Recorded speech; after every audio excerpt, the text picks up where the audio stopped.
Hello kayo mga kaibigan. Sa araw na ito ipapakita ko yung na-experience ko.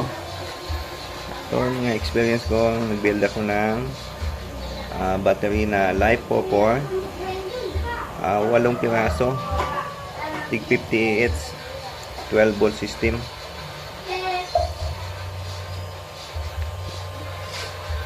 So ito yung inverter ko, 2,000 watts.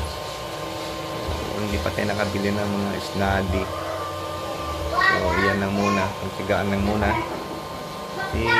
Wala kaming kuryente dito, off-grid lang to. So ito yung mga protection device ko, mga LCD. Itong MCB ko na breaker, naka 40 ampere na kasi in the future gusto kong mag-upgrade. So ganyan na siya. Gagawin kong 5 yung parallel connection. So ito yung MPPT na mabibili natin sa Lazada o Shopee. So 30 ampere. So dahil 30 ampere siya, parallel connection siya. Ayos naman siya mag-charge kaibigan, mga kaibigan.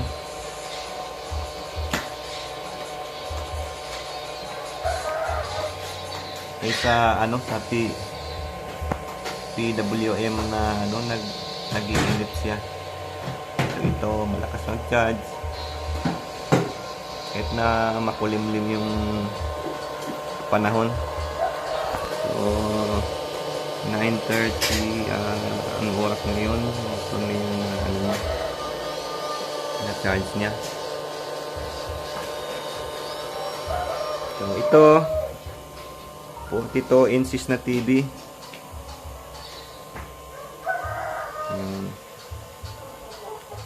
May ilaw. So tingnan natin yung sa labas yung panahon.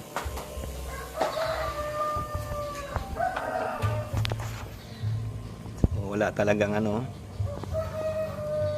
hindi gaanong mainit, makulimlim.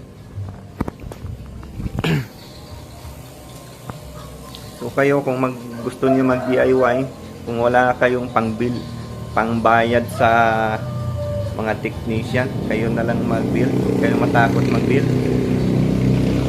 Basta hindi lang magkadugtong yung positive at negative.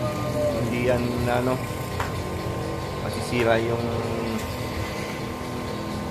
mga ginagawa nyo, yung mga unit yung idudugtong nyo. Ayan po. Ito. Ayan si Mrs.